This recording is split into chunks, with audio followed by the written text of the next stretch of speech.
And ang tatalakayin ho natin sa hapong ito ay tungkol ho sa pulmonary embolism.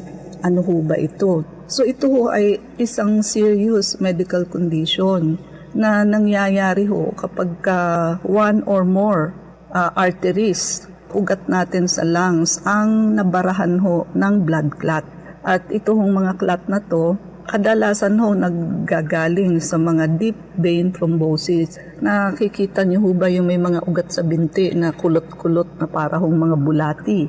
So kadalasan ho sa women. Pero meron din ho sa kalalakihan na ganun po. So kaya yung may mga malalaki hong varicose vein sa binti, ingatan po. And kadalasan nangyayari ho ito sa mga taong palagi hong nakatayo, like yung mga security guard, sales lady. Pagkatapos pagdating, maliligo, babasain yung binti. So, kahit na ho ang hindi gaanong naniniwala ang siyensya sa pasma, may katotohanan ho yun. Kasi yung sudden change of temperature from hot to cold or vice versa, cold to hot, na sisira ho at namamaga yung valve ng ating veins, no?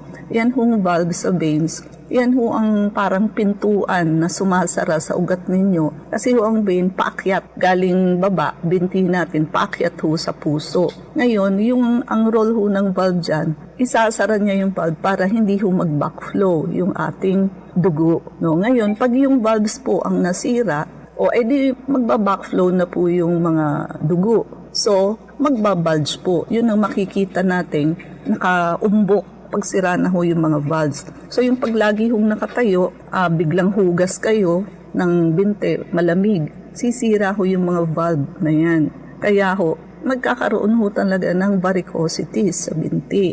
So, kaya kailangan ho, nagpapahinga muna kayo.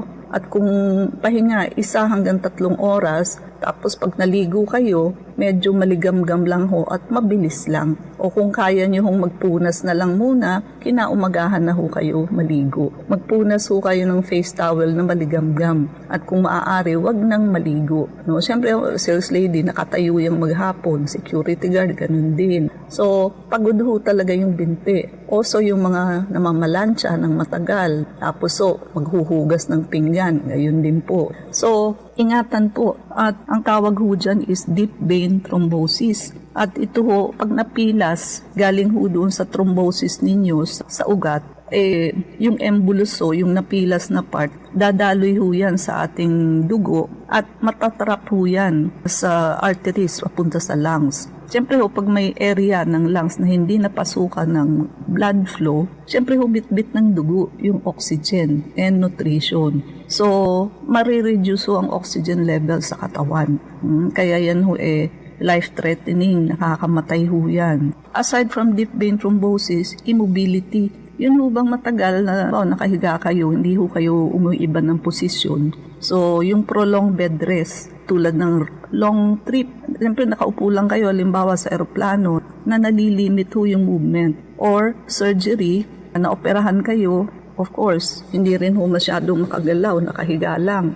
And also mga iba pa hong medical condition, tulad ng cancer, sakit sa puso, or kung may history kayo ng blood clot, nakaka-increase ho yan ng risk. And yung mga babae hong gumagamit ng birth control pills at yung mga naka-hormones din ho, hormonal replacement therapy. Yung mga babae hong naka-HRT kasi menopause na to prevent osteoporosis. At yung mga buntis ho, may mga genetic predisposition din po, yung mga inherited na mamanang kondisyon tulad ho ng mga sakit ho sa dugo na that is prone to clotting. Now, ano ho ba ang nararamdaman ng tao o symptoms ng taong may pulmonary embolism? Magkakaroon ho kayo ng shortness of breath, so sudden and unexplained difficulty of breathing.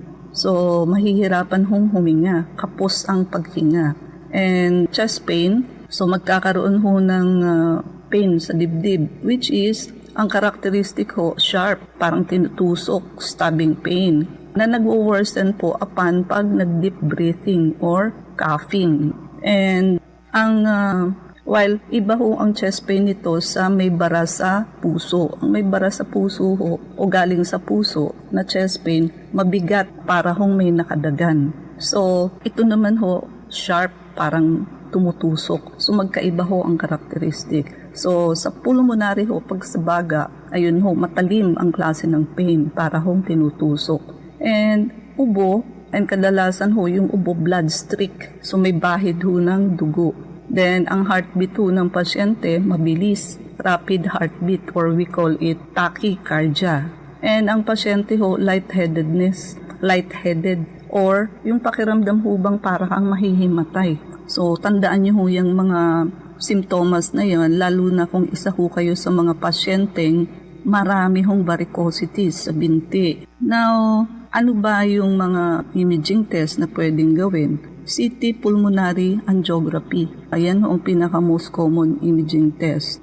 Or ventilation perfusion scan. And chest x-ray din ho, pwede ring magamit. Kaya lang syempre ho, ang accuracy ng chest x-ray, hindi ho ganun talaga kataas ang accuracy. Pwede rin hong ultrasound ng deep vein thrombosis sa legs para ho ma-pick up yung mga deep vein thrombosis. And kung gusto nyo ho ng non-invasive, yung atin hong vector scan, di ba lagi ko hong sinasabi sa inyo na ang vector scan, nakakadetect ho yan ng bara sa brain, sa heart, kung kayo ho ay high risk for stroke and heart attack. So whole body ho kasi yun. So lalo na ho kung may deep vein thrombosis kayo sa legs, kita po yun. And ang vector scan, non-invasive ho, walang tusok, walang dye na ilalagay sa inyo, walang radiation, and bukod po doon, ahead of time, hindi pa ho nangyayari sa inyo yung deep vein thrombosis. Kung alam nyo na ho kayo ay may mga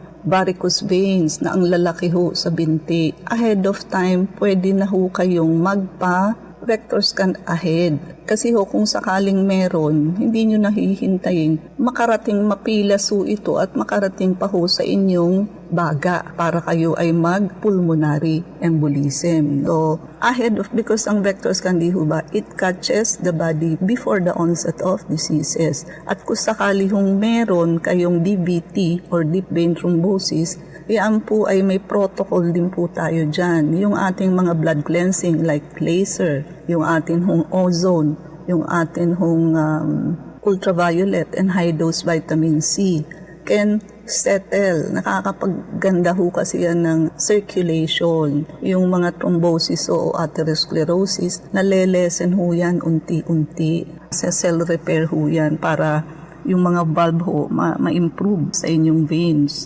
And again, for treatment, kadalasan ho, syempre, ang goal ng treatment is stopping the clot, syempre, from getting larger, na wag na hong lumaki, at ma-prevent ang new clot from forming. So, ang anticoagulant to ginagamit or blood thinner. Ito ho ang primary treatment and include drugs tulad ho ng heparin, warfarin, or new oral anticoagulants. Also, pangalawa ho, thrombolytic. So, yung una ho, pampalabnaw ng dugo. Ang thrombolytic naman ho, pang-dissolve ng clot. So, but ito ho, ginagamit sa mga severe cases. And minsan ho, it requires surgical intervention. Rare cases naman ho yan. Surgery or procedures like catheter-directed thrombolysis that are needed para ma-remove ho yung or ma-break up yung clot. And meron din hong inferior vena cava filter. So, nilalagyan ho ng filter, nilalagay ho yan sa large vein, kadalasan ho sa inferior vena cava, nakaka-prevent ho ng clot para makarating sa lungs. Kaya kung titignan niyo ho, di ba, medyo medyo invasive na ho yung surgical at saka yung sa inferior vena cava. Nangyari lamang ho doon sa mga causes na binanggit natin, tulad ng immobility, pagkakayo bagong opera, pero ang kadalasan ho talaga yung maraming varicose vein sa binti. And nadala lamang ho na pang-araw-araw na habit natin tulad ho ng pagbabasa, paliligo, nang kayo ho ay galing sa prolonged standing. At lalo na ho kung naka-closed shoes, naka-medyas, tapos naka-sapatos. So, kulob na kulob ho yun, mainit. tapos nakatayo pa, yung body weight ho ninyo, lahat. Siyempre ho, ang nagdadala nun yung ating lower extremities, yung ating binti at paa. So, andoon ho lahat ng pressure, lalo na kung obese kayo, taba. So, mas malaki ho ang tendency. Tapos, so, pag-uwi, ayan, biglang ligo. Tapos, ang ipinaliligo pa ho, malamig. Tapos, ang pagligo pa ho, ang tagal. So, sabi ko ho sa inyo, kailangan nyong magpahinga ng 1 hanggang 3 oras. Tapos, ang paliligo ho, lukewarm. Yung patayin nyo ho yung lamig, wag naman ho yung sobrang init. Hindi ho pwede yung mainit, kailangan lukewarm. Kasi ho, ang pangit naman pagka ho sobrang init, ma-open ho yung mga pores ninyo. Tapos paglabas ninyo, air condition o kahit ho hindi air condition, mag-electric fan kayo. Bukas pa ho yung mga pores ninyo, papasukan ho ng lamig nung hangin yung inyong mga pores na naka-open. Yan din ho ang reason kung bakit kung halimbawa, pawis yung likod.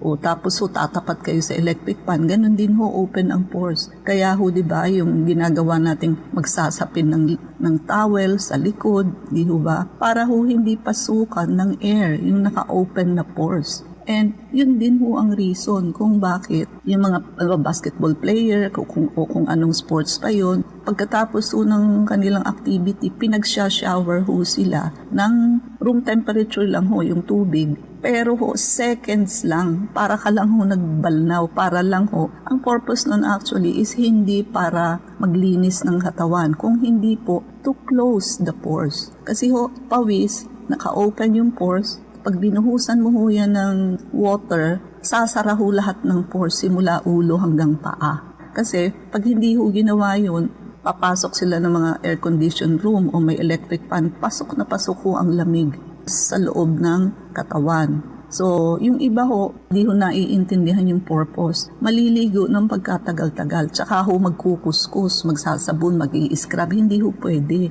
So, ang reason ho nun, para lang isara yung pores. 1-2 buhos, tapos na. Mabasa mo lang lahat part ng katawan, para lang ho magsara yung pores. Yun ho ang reason doon. So, kaya ho yun ginagawa. And for prevention, of course, staying active. Actually ho, yung paliligo after sports, may napapasma pa rin ho sa ganun, no? Kahit ho sabihin seconds lang ang pagbabasa ninyo o paliligo. Meron pa rin ho mga pangyayari na hindi na ho nagising kinaumagahan, naligo ng gabi after mag-basketball. Napapasma ho. So, siyempre ho, ang prevention nakafocus doon sa most effective way para ma-prevent ang pulmonary embolism. So, nangunguna na ho ang staying active, regular movement, especially ho during prolonged periods of immobility. Halimbawa, ilang oras na ho kayong hindi kumikilos. Kailangan ho kumilos-kilos para yung blood flow mag-circulate. To some, gumagamit ho ng compression stocking, so to help maintain blood flow, lalo na ho sa legs. Kasi ho, pag naka-compression stocking ka, kahit na ho, nape-prevent nyo ho yung backflow, yung mga dugo na babalik papunta ho sa legs. Kasi ho, masusustain nyo nung compression stocking. Medication, anticoagulants pa rin ho, yung blood thinner ang kinakailangan. Ang iba pa hong risk factor, tulad ho sa may cancer, especially yung mga cancer ng pancreas, ng lungs and brain, siyempre ho, increase yung clotting risk. Additionally, cancer treatments such as yung nagki-chemotherapy ho and surgery, makaka-contribute ho yun sa risk, yung chemo ho. Actually ho, ang chemotherapy, halimbawa, maglalagay ka ng fluid, IV fluid sa taong nag-chemotherapy na ho. Ano po, nagiging na ho, malutong yung ugat nila. Napakahirap hong tusukan ng taong na-chemotherapy na ho. Kumbaga natutong na ho yung sa sobrang tapang ho ng chemo. And actually, ang chemo ho, pagka bawa na pumatak sa tiles, nape-penetrate niya ho yung tiles, sisira yung tiles. So meaning, ganun ho katapang yung chemotherapy. Kaya ho, ang ugat masisira. And stroke, yung mga stroke patient na yung mga pasyente hong may history ng stroke, syempre ho, higher ang risk nila ng hindi masyadong gumagalaw or immobility. Ayan ho. And also infection. So ang infection ho, inflammatory condition tulad ho ng mga inflammatory bowel disease. Yun hong sa digestive system ho yan, yung mga na-urgent ang punta sa CR. So nakaka-increase ho yan ng clotting risk kasi nga ho hindi masyadong maganda sa circulation. At yung mga post-op period after ho ng surgery nakaka-contribute sa development ng clots. Sa pregnant ho, kasi sabi natin kanina di ho ba kasama ang mga pregnant women kasi ho yung increased pressure, syempre ho mabigat yung tiyan ng buntis. Increased pressure sa pelvic veins, nadadaganan ho yung pelvic veins. And yung hormonal changes can elevate the risk of DVT, which can lead to pulmonary embolism. Postpartum period, yung after hong manganak, yung risk remains elevated for several weeks after birth. Siyempre ho, yung edad, risk factor din ho yan, particularly after the age of 60. Siyempre ho, hindi na yan masyadong kumikilos, uupo lang yan, manunod ng TV, lakad-lakad lang sa loob ng bahay, wala na hong masyadong function. Siyempre ho, yung mga obese na pasyente, yung excess body weight can increase pressure in the veins of the legs. Paninigarilyo ho, no? So blood circulation increases the risk of clot formation kasi ho nadadamage ang blood vessel, making blood more likely to clot. Yung may mga chronic illness tulad ho ng COPD, siyempre ho increased risk yan kasi inflammatory disease yan. At yung mga naka-CVC, central venous catheter, nakaka-increase ho yan ng clot formation sa veins, lalo na ho kung long-term ang treatment. So, kung sakali ho sa kliniko ang magagawa natin is, number 1, vector scan. Kung na-detect ho meron kayong deep vein thrombosis either before o paano, mas maganda ho kung before pa kayo ma-pulmonary embolism, ma-detect na ho. At yung atin hong detox and blood cleansing program, but in this case, mauuna po ang blood cleansing program. Kasi ho, ang ating high-dose vitamin C, yung ating laser, yung ating ozone, and ultraviolet, nakakatulong ho ito mag-blood thin ng ating dugo at nai-improve ho nito ang mga embolism, thrombosis na hindi ho mangyari. So, nai-improve ho nito pati mga atherosclerosis natin. Actually, ginagamit natin to sa mga taong for operation sa puso. And tawa ho ng Diyos, hindi na ho sila natutuloy mag-angioplasty and open heart surgery. No? Kaya ho, very effective din po ito sa mga may risk for pulmonary embolism. So, kaya ho, detoxification and blood cleansing program, palagi ko hong sinasabi yan sa inyo araw-araw. At marami hong sakit na araw-araw ho dinidiscuss natin na mape-prevent and matitreat ng non-invasive way. Kung meron na ho kayong present comorbidities at upcoming diseases pa lang ho, if you do detoxification and blood cleansing program, every 3 months, marami ho itong mape-prevent ng mga sakit pa na magkakaroon ho kayo. So, Ivy? Pardon po sa mga nais magtanong, mag-text po kayo sa 0922-875-2899. Dr. Irene Lim. Dr. Nuni 7835. PM po, yung bang spider veins, may gamot po kayo na pwede mawala? Thanks. Okay, so isa ho yan sa pinakamahirap tanggalin kasi nga ho ang liliit. But yung laser IV ho natin, makakatulong ho ng malaki sa mga spider vein na yan. And also, hindi lang po sa spider vein na yan, pati ho sa mga major arteries ninyo. Matatanggal ho o mai-improve ho yung mga bara, circulation sa brain, sa heart, sa kidney, which is yun po rin, bukod sa spider vein, ang maliliit na ugat natin sa katawan. So, hindi lang ho for aesthetic purpose, but medically speaking, no? At yung red light ho ng laser ang makatutulong dyan.